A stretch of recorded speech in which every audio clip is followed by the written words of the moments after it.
ये कहानी एक लड़के के बारे में है जिसका नाम होता है एरन। एक दिन एरन हाइकिंग के लिए एक जगह पर जाता है और वो जगह पूरी तरह से वीरान होती है। वहाँ पर दूर दूर तक कोई भी नहीं होता और जब एरन हाइकिंग कर रहा होता है तो तभी उसे वहाँ पर दो लड़कियाँ दिखाई देती हैं। असल में ये लड़कियाँ अपना रास्ता भूल गई थी। तब एरन उनसे पूछता है, क्या मैं तुम्हारी कुछ हेल्प कर सकता हूँ? तब ये कहकर फौरन एरन उन लड़कियों के पास जाता है। यहाँ पर एरन उनकी हेल्प करते हुए उन्हें सही रास्ता बताता है और फिर वो इन्हें गाइड करते हुए इन्हीं के साथ आगे के सफर पर निकल जाता है। और जब ये काफी आगे निकल जाते हैं तो एरन इन्हें बताता है कि मैं एक और रास्ते को जानता हूँ और मैं गारंटी देता हूँ कि आपको उस सफर में बहुत मजा आने वाला है। और अब ये तीनों माउंटेन पास के जरिए आगे बढ़ना शुरू कर देते हैं और ये रास्ते काफी नैरो यानी तंग होते हैं। और जब ये तीनों थोड़ा आगे पहुँचते हैं तो एरन वहाँ से कूद जाता है। तब ये देखकर वो दोनों लड़कियाँ डर जाती हैं क्योंकि उन्हें ऐसा लग रहा था कि शायद एरन गिर गया है। लेकिन तभी एरन नीचे से उन्हें आवाज लगाता है। असल में वहाँ पर बहुत सारा पानी था, वो जगह एक पूल थी। अब एरन उन दोनों को भी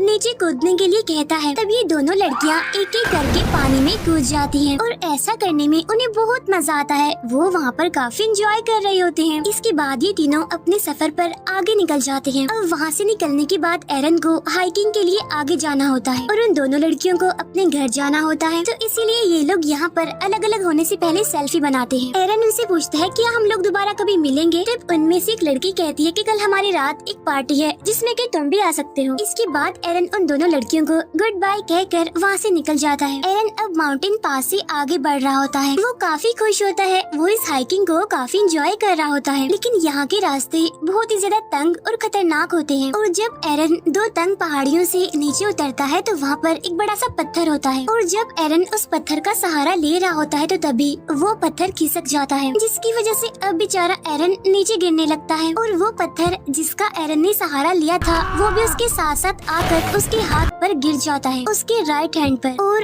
अब एरन का हाथ दो तंग पहाड़ियों के बीच में एक पत्थर के नीचे फंस जाता है। अब हालांकि उसे ज्यादा चोट तो नहीं लगी थी लेकिन उसका हाथ वहाँ से निकल ही नहीं रहा था। वो अपने हाथ को वहाँ से निकालने की बहुत कोशिश करता है लेकिन वो इसमें नाकामयाब ही रहता है। और जब एरन को रियलाइज होता है कि अब उसका हाथ यहाँ से नहीं निकल सकता तो इसीलिए वो उन दोनों लड़कियों को चिल्ला चिल्ला कर आवाजें लगाने लगता है। लेकिन अनलकीली उसकी आवाज वहाँ से बाहर नहीं जा सकती थी क्योंकि ये सारे नैरो माउंटेन्स हैं और यहाँ से आवाज को बाहर पहुँचाना जहाँ पर दूर दूर तक कोई इंसान, जानवर, यहाँ तक कि बर्ड्स का भी नामो निशान नहीं है, ये ऑलमोस्ट इम्पॉसिबल था। इसके बाद एरन अपना बैग खोलता है और उसके पास हाइकिंग का जितना भी सामान होता है वो उन सबको बाहर निकाल लेता है। उसे यहाँ से किसी भी सूरत निकलना होगा क्योंकि वो जानता था कि शायद यहाँ पर कई महीनों तक कोई भी ना आए। अब जो सामान उसने बैग में से बाहर निकाला होता है उसमें एक नाइफ भी होता है। तो वो उस नाइफ की मदद से चट्टान को साइड से तोड़ने की कोशिश करता है लेकिन ये चट्टान तो काफी हार्ड थी, इतनी ज्यादा ठोस थी कि उसे जरा भी कुछ नहीं होता। और साथ साथ ये भी कि उसका राइट हैंड वहाँ पर फंसा हुआ था, इसीलिए उसे उल्टे हाथ से काम करने में भी काफी प्रॉब्लम आ रही थी। लेकिन फिर भी एरन हार नहीं मानता, हिम्मत नहीं हारता और वो लगातार उस चट्टान को तोड़ने की कोशिश कर रहा होता है। और इसी दौरान उसका नाइफ उसके हाथ से छूटकर नीचे गिर जाता है और वो उस नाइफ को हाथ से नहीं उठा सकता क्योंकि वो नाइफ उससे काफी दूर होता है। लेकिन फिर भी किसी तरह दिमाग लगाकर वो उस नाइफ को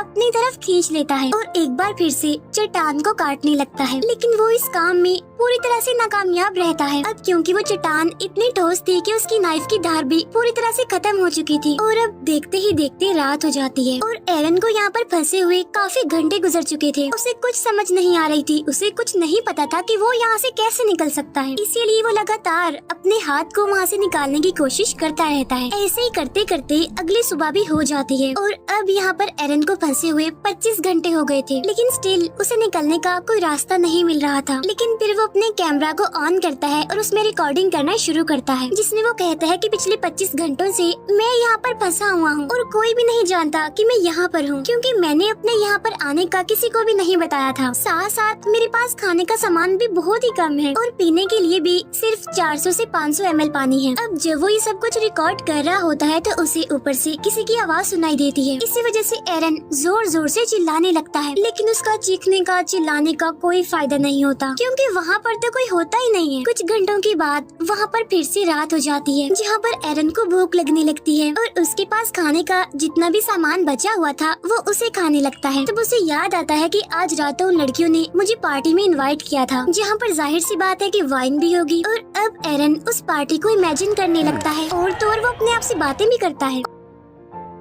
और उसे वो टाइम भी याद आता है जब वो हाइकिंग के लिए सैटरडे को अपने घर से निकल रहा होता है, जहाँ उसके पास उसकी मदर की कॉल भी आ रही होती है, लेकिन वो उनकी कॉल नहीं पिक करता, उन्हें नहीं बताता कि वो हाइकिंग के लिए जा रहा है। और अगर एरन ने उन्हें बताया होता तो शायद वो उसे ढूंढते हुए यहाँ पर आ जाती, लेकिन अब कोई भी नहीं जानता कि एरन आखिर है कहाँ पर। अब तीसरे दिन यानी कि मंडे को एरन एक पुली बनाता है। वो रस्सियों के जरिए उस पत्थर को बांधता है जो पत्थर उसके हाथ के ऊपर पड़ा हुआ है, और रस्सी के दूसरे हिस्से से वो उस पत्थर को उठाने की कोशिश करता है, लेकिन इतनी स्ट्रगल करने के बावजूद भी वो पत्थर अपनी जगह से हिलता तक नहीं है। इसके बाद वो रस्सी के उस सिरे को अपने पाँव में फंसाकर पूरा जोर लगाकर उस पत्थर को हिलाने की कोशिश करता है, लेकिन इस बार भी कोई फायदा नहीं होता। मुसीबत तो बढ़ती जा रही थी क्योंकि 3 दिन हो गए थे और अब उसका पीने का पानी भी खत्म हो गया था। अब क्योंकि वो यहाँ पर फ्री है, उसके पास कोई काम नहीं है, इसीलिए वो छोटी छोटी चीजों को भी नोटिस कर रहा था यहाँ पर, जैसे कि एक बर्ड ऊपर आसमान से उड़ रहा है, वो वहाँ से हिल भी नहीं सकता, और कभी कभी वहाँ पर कुछ खतरनाक इंसेक्ट्स भी आते रहते हैं, और अगर वो उन इंसेक्ट्स को मारकर उन्हें खाना चाहता है तो उसे उनके आने का इंतजार करना होगा। और तो और इस माउंटेन पास में एरन को एक दिन में सिर्फ 15 मिनट धूप मिलती है, क्योंकि उसके बाद धूप तो वहाँ से चली जाती है। अब 3 दिन से एरन यहाँ पर भूख से, प्यास से और ऐसे माहौल से काफी परेशान हो गया था, और इसीलिए अब वो ये डिसाइड करता है कि वो अपने हाथ को ही काट देगा। तब ये सोचकर वो अपने हाथ के ऊपर वाले हिस्से को यानी कि बाजू को अच्छे से बांध लेता है, और उसके पास जो नाइफ होता है वो उसे अपने बाजू को काटने की कोशिश करता है, लेकिन उस नाइफ की धार तो खत्म हो गई थी, जिसकी वजह से उसकी बाजू की पतली सी स्किन भी उस नाइफ से नहीं कट रही थी। तब इस बात से एरन काफी डिसअपॉइंटेड हो जाता है, और इसीलिए वो कैमरा में रिकॉर्ड करता है कि कभी भी सस्ते टूल्स मत खरीदना, क्योंकि ये तो बेकार होते हैं, किसी काम के नहीं होते। अब इस तरह करके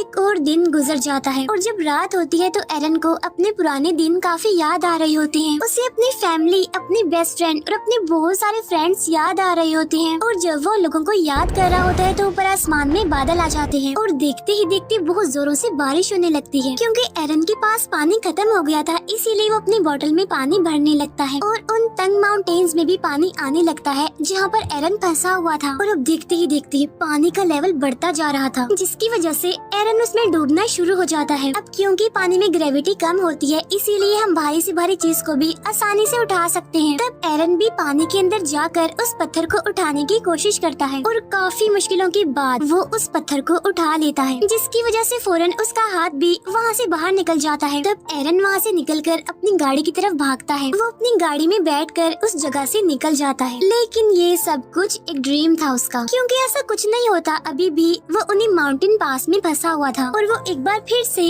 जोर जोर से चिल्लाने लगता है। अब क्योंकि उसे यहाँ पर फंसे हुए काफी दिन हो गए थे, इसीलिए उसे अजीब तरह के ड्रीम्स और हेलुसिनेशंस होने लगती हैं। एरन को यहाँ पर फंसे हुए 4 दिन हो गए थे, और ये होता है उसका 5वां दिन, इसीलिए उसका बिहेवियर, उसका मेंटल बैलेंस काफी चेंज हो जाता है। वो अपने आप से बातें करता है, कमेंट्री करता है, हंसता है, और ये भी बताता है कि अगर उस दिन मैंने अपनी मदर की कॉल रिसीव की होती, उन्हें मैंने बताया होता कि मैं यहाँ पर आ रहा हूँ, तो शायद आज मैं यहाँ पर फंसा हुआ न होता। और जिस शॉप से मैंने हाइकिंग का सारा सामान लिया था, वहाँ के शॉपकीपर को भी मैंने कुछ नहीं बताया था, और अगर उसे पता होता इसके यहाँ आने का तो शायद वो एरन की मिसिंग होने की रिपोर्ट करवा देता, जिसकी वजह से कोई ना कोई तो उसे यहाँ पर ढूंढने आ ही जाता। यहाँ पर एरन अपने पेरेंट्स से कहता है कि मैं आपसे बहुत प्यार करता हूँ। असल में एरन ये सब कुछ इसीलिए रिकॉर्ड कर रहा होता है क्योंकि उसके यहाँ से निकलने की उम्मीदें खुद भी खत्म हो चुकी थी, क्योंकि वो भूखा भी है, प्यासा भी है, उसकी बॉडी में जान नहीं है, और ये इतना बड़ा पत्थर जो है जिससे वो मूव भी नहीं कर सकता, उसने एरन को जैसे यहाँ पर कैद ही करके रख दिया है। अब एरन एक बार फिर से अपने हाथ को बांधता है, और वो नाइफ जिसकी धार पूरी तरह से खत्म हो चुकी है, वो उससे अपने हाथ को काटने की कोशिश नहीं करता, बल्कि वो नाइफ की फ्रंट साइड से अपने हाथ पर स्टैब करना शुरू कर देता है। वो नाइफ को इतने अंदर तक गाड़ता है कि वो उसकी हड्डी तक पहुंच जाता है, जिसकी वजह से उसका खून निकलने लगता है। लेकिन इससे आगे एरन कुछ भी नहीं कर पाता मजीद, और अब इस तरह से एक दिन और गुजर जाता है। और जब छठा दिन आता है तो एरन की हालत काफी खराब होती है। वो काफी कमजोर पड़ गया था और अगर वो अब यहाँ से नहीं निकला तो वो बच नहीं पाएगा। तब यहाँ पर एरन ये भी सोचता है कि शायद ये पत्थर पूरी जिंदगी से मेरा ही इंतजार कर रहा है। जब से मैं पैदा हुआ हूँ ये माउंटेन पास मेरा ही इंतजार कर रहा था और शायद मेरी डेस्टिनेशन यही है। और अब वो वहाँ चट्टान पर रिप रेस्ट इन पीस लिख देता है। साथ साथ वो अपनी डेट ऑफ बर्थ भी लिखता है और अपना नाम भी, क्योंकि अब उसे यकीन आ चुका था कि वो यहाँ से जिंदा बचकर वापस नहीं जा पाएगा। साथ साथ उसकी पूरी हिम्मत टूट चुकी थी। वो काफी निढाल भी हो गया था। फिर नेक्स्ट डे यानी छठे दिन जब उसे हल्का सा होश आता है तो उसे कुछ विजन्स दिखाई देने लगते हैं। तब उस विजन में उसे एक छोटा बच्चा दिखाई देता है जो कि असल में एरन का फ्यूचर सन होता है। तब एरन देखता है कि वो अपने बच्चे के साथ खेल रहा है, जिसकी वजह से वो इमोशनल हो जाता है और अब उसके अंदर एक पावर डेवलप होती है और इसीलिए वो अपने फंसे हुए हाथ को ऑपोजिट साइड पर पुश करना शुरू करता है। ऐसा करके वो अपने हाथ की हड्डी को तोड़ देता है और उसके पास जो चाकू होता है उस पर भी उसने धार लगा ली होती है और अब आहिस्ता आहिस्ता करके वो अपने हाथ को काटना शुरू करता है और अब इस तरह करके वो अपने हाथ को अपनी बॉडी से अलग कर देता है। और आज छठे दिन वो अपने हाथ को सेक्रीफाइस करके इस पत्थर से खुद को आजाद कर लेता है। अब वहाँ से निकलने से पहले वो अपने हाथ की पिक्चर भी बनाता है, उस हाथ की जो अभी भी उस पत्थर में फंसा हुआ है। और अब एरन बड़ी मुश्किल से इन माउंटेन पास से बाहर निकलता है और बाहर निकलकर वो देखता है कि वहाँ पर बारिश का कुछ पानी पड़ा हुआ है। तब एरन वहाँ पर जाकर वहाँ से बहुत सारा पानी पीने लगता है, क्योंकि पिछले 6 दिनों से ना उसने कुछ खाया था और ना ही पानी पिया था, इसीलिए आज वो जी भर के पानी पीता है। और इसके बाद वो वहाँ से आगे निकलता है और उसे आसमान में उड़ता हुआ वो बर्ड भी दिखाई देता है, जिसे वो हर रोज माउंटेन पास से देखा करता था। और आज वो खुद को भी उस बर्ड की तरह आजाद समझ रहा था, लेकिन अभी भी उस एरिया से निकलना कोई आसान नहीं था, क्योंकि वो जगह काफी बड़ी और बंजर थी। लेकिन अभी भी एरन हिम्मत नहीं हारता और इतना ज्यादा पेन में होने के बावजूद भी वो आगे बढ़ता रहता है। और तभी उसे एक फैमिली दिखाई देती है जो कि हाइकिंग के लिए यहाँ पर आई हुई थी। तब एरन उन्हें आवाज लगाता है और वो भागते हुए उसकी तरफ आते हैं। वो एरन की मदद के लिए सिक्योरिटी को बुलाते हैं और इसके बाद वहाँ पर एक हेलीकॉप्टर आता है और फिर एरन को वहाँ से हेलीकॉप्टर के जरिए हॉस्पिटल ले जाया जाता है। फिर हमें कुछ टाइम बाद का सीन दिखाया जाता है जहाँ पर एरन बिल्कुल ठीक हो गया था और एरन ने जो अपने बच्चे के विजन देखे थे वो भी सच हो जाता है, क्योंकि 3 साल बाद एरन एक लड़की से मिलता है और उन दोनों की शादी हो जाती है। इसके बाद एरन का एक बेटा होता है जो सेम टू सेम उसी बच्चे जैसा होता है जिसे एरन ने अपने विजन्स में देखा था। अब इन 6 दिनों में एरन ने मौत को बहुत करीब से देखा, लेकिन उसके बाद भी एरन अपना पैशन नहीं छोड़ता। वो अभी भी क्लाइंबिंग करता है, हाइकिंग के लिए जाता रहता है और वो जहाँ भी जाता है ये नोट जरूर लिखता है कि वो कहाँ कहाँ पर जा चुका है। अब यहाँ पर मैं आपको एक शॉकिंग बात बताती हूँ, वो ये कि ये कहानी एक रियल इंसिडेंट पर बेस्ड है। यानी ये सच है कि एरन 6 दिनों तक उन माउंटेन पास में फंसा रहा। वहाँ उसने बड़ी मुश्किल से अपना टाइम गुजारा और उसने उन चट्टानों पर अपनी डेट ऑफ बर्थ और अपने मरने की डेट भी लिख दी थी, क्योंकि उसे यकीन जो हो गया था कि वो यहाँ से जिंदा बचकर वापस नहीं जाएगा। और जिस पत्थर के नीचे एरन का हाथ फंसा था उसका वेट 360 केजी था। खाने पीने का सामान भी बहुत थोड़ा था, लेकिन फिर भी जो उसकी अच्छी बात उसने हिम्मत नहीं हारी और यही वजह थी कि फिर भी उसने 5 दिन तक सरवाइव कर लिया। और छठे दिन जब उसको लगा कि वो नहीं बचेगा तब किसी पावर ने उसका साथ दिया, जिसमें उसे अपने फ्यूचर सन की विजन्स आई, जिससे उसे पावर मिली और वो वहाँ से निकलने में फाइनली कामयाब हो गया। एरन ने अपने एक इंटरव्यू में ये भी कहा होता है कि अगर वो पहले अपना हाथ काट देता तो उसका बहुत सारा खून बह जाता और वो यहाँ से बचकर बाहर ना निकलता। और जब उसने अपना हाथ काटा उस टाइम भी अगर वो अपना हाथ ना काटता तब भी वो वहाँ पर मर जाता। जब उसने अपना हाथ काटा तो उसकी बॉडी वीक थी, इसीलिए उसका खून ज्यादा नहीं बहा और इसी वजह से हाथ कटने के बावजूद भी वो 4 घंटों तक वहीं पर ही घूमता फिरता रहा। अब इस तरह से एरन ने कभी ना हार मानने वाले अपने जज्बे को दिखाया और इसी के साथ ही ये मूवी यहीं पर एंड हो जाती है। Thank you for watching.